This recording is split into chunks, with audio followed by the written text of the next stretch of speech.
Hello दोस्तों, मेरे channel में आप सबका स्वागत है। आज मैं आपको भाई बहन का प्रेम कहानी सुनाने जा रही हूँ। अमित एक बहुत ही होनहार लड़का था जो हमेशा ही ईमानदारी के साथ अपनी पढ़ाई पर ध्यान देता और हमेशा अपने पिता के काम में मदद भी कर दिया करता था।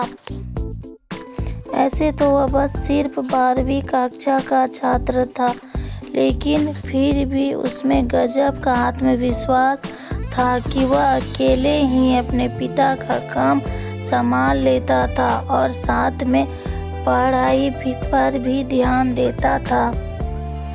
अमित की मां का देहांत 2 साल पहले ही हो चुका था और उसकी एक छोटी बहन थी जो स्कूल जाती थी, लेकिन कभी कभी उसे भी स्कूल से छुट्टी लेनी पड़ती थी क्योंकि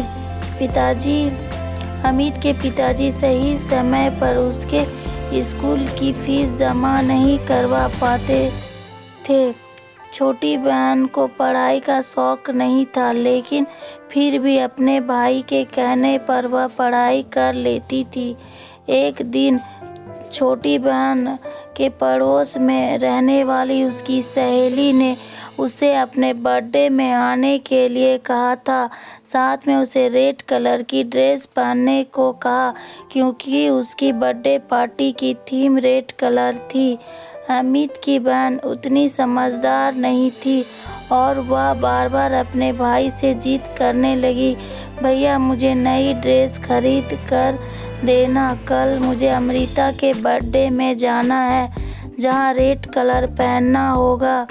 ऐसे में अगर मैं नहीं पहनूंगी तो लोग मेरी हंसी उड़ाएंगे और मुझसे कोई दोस्ती नहीं करेगा। अमित, अरे ड्रेस से क्या लेना देना है, तू बस उस पार्टी में जाकर मज़े करके आना। बहन रोते हुए, नहीं भैया मुझे तो वही ड्रेस चाहिए, नहीं तो मैं नहीं जा पाऊंगी। अमित अपनी बहन से बहुत प्यार करता था और उसी वजह से उसने अपनी बहन के लिए नई ड्रेस लाकर दे दी जो लगभग 1500 रुपये की थी और जिसके लिए उसने अपने दोस्त से उधार भी ले लिया था। ऐसे तो वह बहुत स्वाभिमानी था, लेकिन अपनी बहन के आगे वह कुछ भी नहीं कर पा रहा था। अमित के पिताजी, तू अपनी बहन को बिगाड़ते जा रहा है, दिन ब दिन उसकी ख्वाहिश बढ़ती ही जा रही है।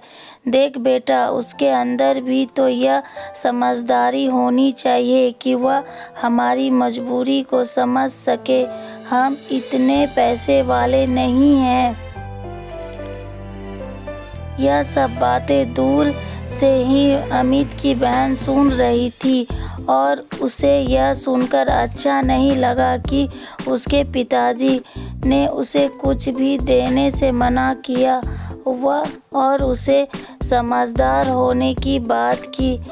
उसके हिसाब से तो वह सबसे समझदार लड़की थी। उसने अपने पिताजी और भाई की मजबूरी को भी सुनते हुए नज़रअंदाज कर दिया था क्योंकि उसे तो अपनी मनमर्जी का हर वह सामान मिल जाता था जो वह चाहती थी।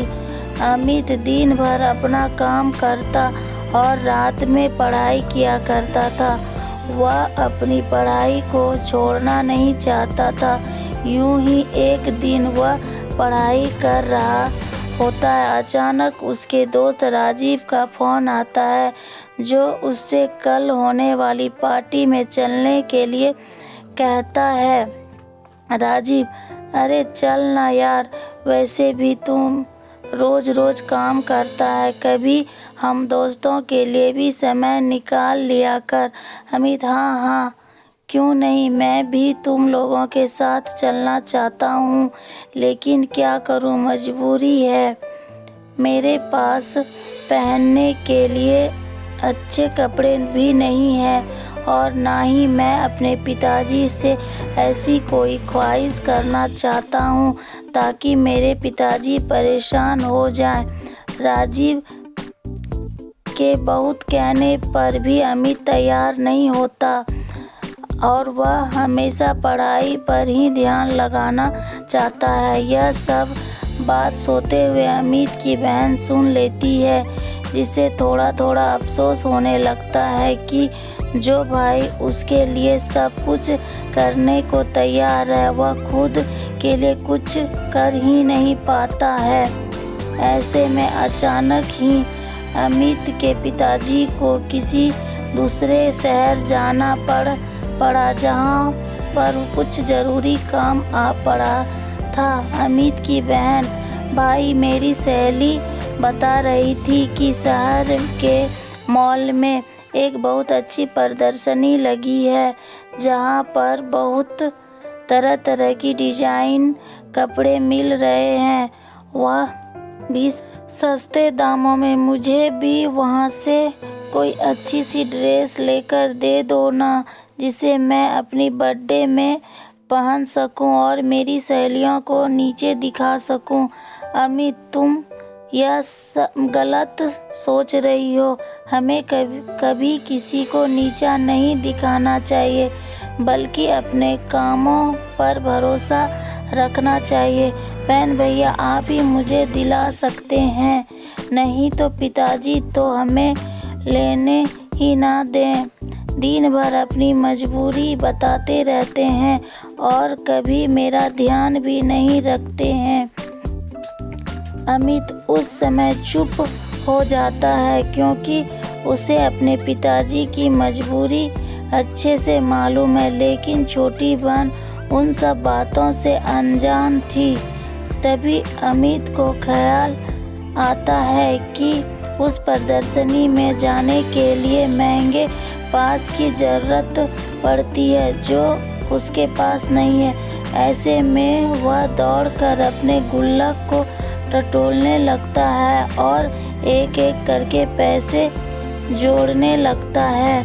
यह सब देखकर अमित की बहन का कलेजा फट पड़ता है और उसे जोर से रोना आ जाता है।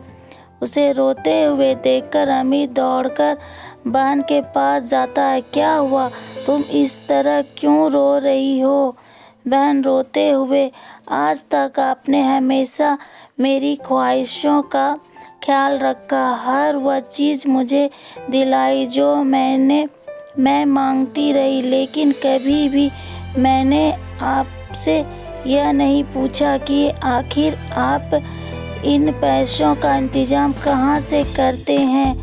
लेकिन आपको एक एक रुपये जोड़ते देखकर मुझे बहुत दुख हुआ कि आप अब मेरी खुशी के लिए इतना कुछ कर सकते हैं, लेकिन मैं हमेशा स्वार्थी बनी रही।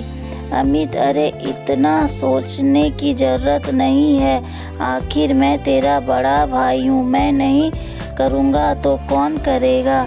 बस उसी वक्त अमित की बहन दौड़कर अपने बैग से एक चीज़ निकाल कर लाती और अमित के आंखों में हाथ रखकर कहती, मैं आपके लिए कुछ लेकर आई हूँ। इस बात से अमित चौंक जाता है और जैसे ही वह अपनी आंखों से बहन का हाथ हटाता है तो देखता है कि उसकी बहन उसके लिए एक सुंदर सी टी-शर्ट लेकर आई है। अमित आश्चर्य से, यह तो बहुत महंगी लगती है, पर तुम कहाँ से लेकर आई? बहन, आपने जो मुझे थोड़े थोड़े करके मेरे खर्चे के लिए पैसे दिए थे ना, मैंने उसे ही जोड़ कर रखा था कि मैं उससे अपने लिए कोई अच्छी ड्रेस खरीद लूँगी। लेकिन जब मैंने आपके दोस्त की बात सुनी और आपने उसे पार्टी में जाने के लिए मना कर दिया, बस मैंने उसी समय ठान लिया था कि मैं आपको एक खूबसूरत सी टी-शर्ट लेकर दूँगी। उम्मीद करती हूँ आपको यह टी शर्ट पसंद आएगी।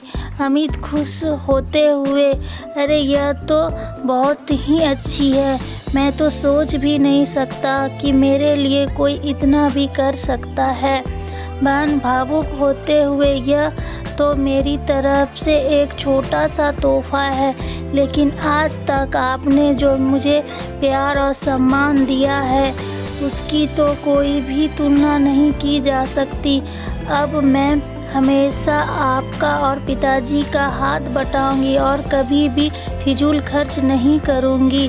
वह बात सही है, जितनी चादर होती है हमें पैर भी उतना ही फैलाना चाहिए। बहन की समझदारी वाली बातें सुनकर अमित की आंखों में भी आंसू आ जाती है और तभी पिताजी वहां खड़े होकर इन दोनों को देखने लगते हैं।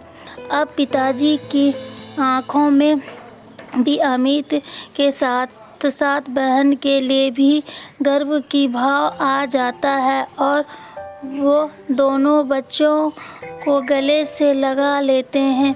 अगर आपको मेरी वीडियो अच्छी लगती है तो लाइक करें और मेरे चैनल को सब्सक्राइब करें। मेरी वीडियो देखने के लिए थैंक यू।